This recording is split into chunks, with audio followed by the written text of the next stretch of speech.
Oula, c'est quoi la bouteille Gizmo? C'est ça. Si vous voulez, la bouteille Gizmo, c'est s'il y a de l'eau qui revient dans le skimmer, si ça gèle, c'est elle qui s'écrase et c'est pas le skimmer qui gèle. D'accord. Et ça empêche l'eau de rentrer dans les tuyauteries. Et on met où ça? Je vais vous montrer. Donc on le téflonne. Bon, généralement, une fois que le téflon a été mis une fois, après, on téflonne.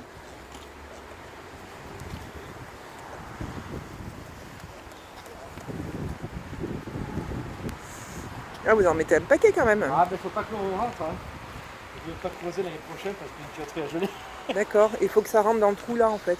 Voilà, c'est vissé. Et on visse.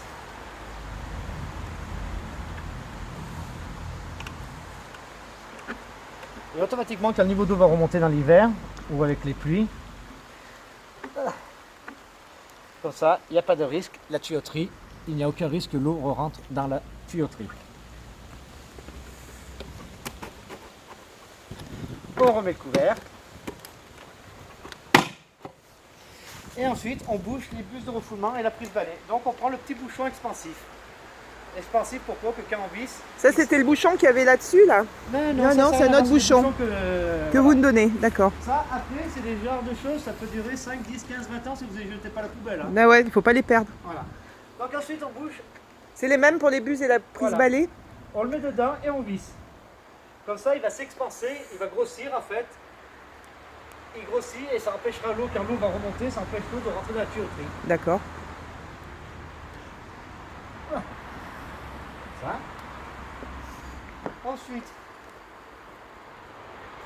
on fait les bus de refoulement, pareil, on le met dedans et on visse. D'accord.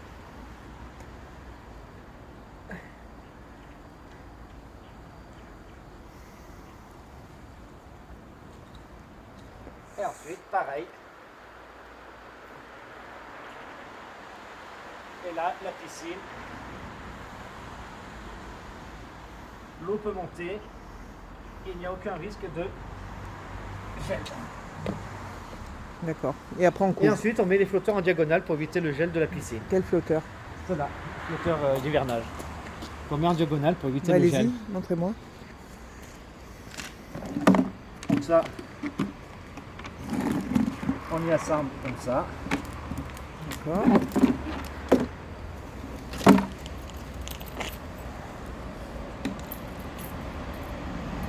Tellement dans les poches.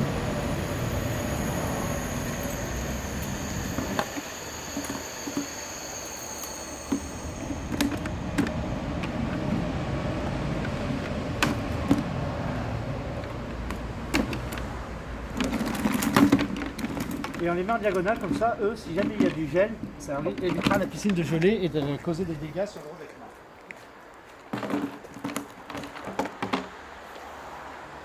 Hop. On les met comme ça, on les pose, c'est tout? Non, ça je les mets pour l'instant là. C'est la préparation après, il y aura tout, il y aura la ficelle, ça sera tout dosé comme on dit. Hein. Qu'est-ce que vous faites avec cette ficelle? Pour les tenir en diagonale, parce que si on les met comme ça, ils vont faire qu'un... On les met en diagonale. Donc la ficelle, comme ça, vous la laissez dessus à la mise en route. Oui.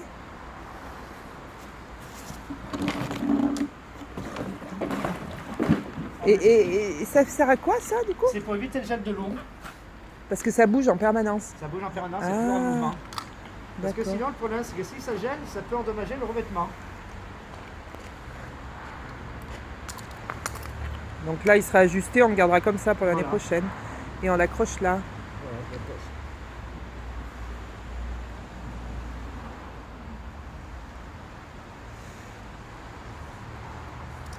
D'accord. Et ensuite, on met les autres flotteurs.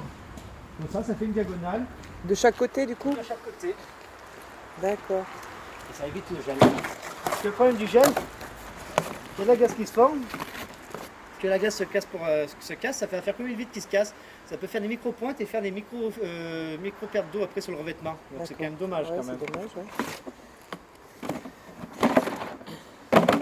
Et ça c'est inusable, hein, à part les clients qui les jettent parce que des fois ils font des rangements puis les autres Ouais, mais c'est ça, il faut pas les mettre Ça un peu, il faut laisser dans le local.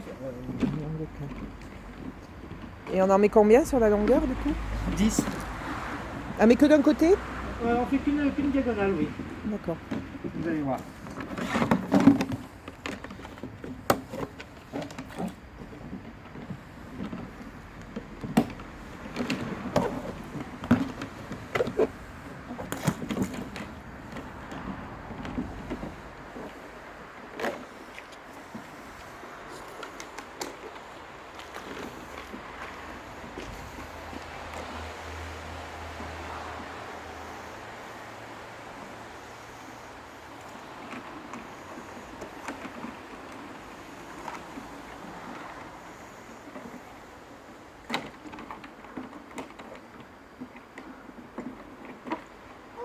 prends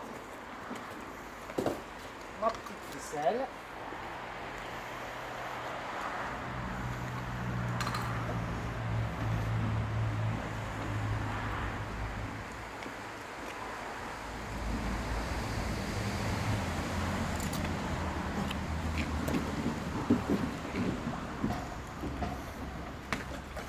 Ah, en diagonale, eh ben oui, bien sûr. Là, je comprends mieux.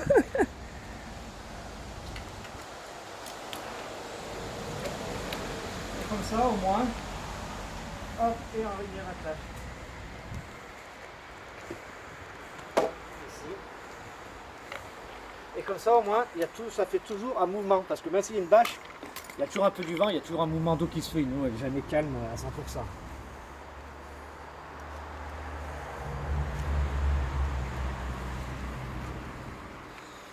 Et comme ça, voilà ce qu'il y a à faire.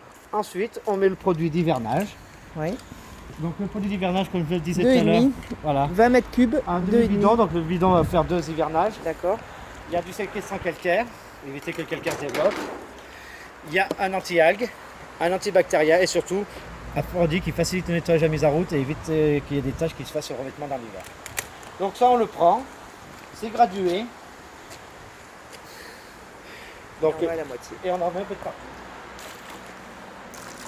Après, les molécules se mélangent toutes seules à l'eau. Après. Et ça, au niveau environnement, ça, Il n'y a aucun risque après. Vu que ça repart après avec tout du coup, donc les eaux sont recyclées.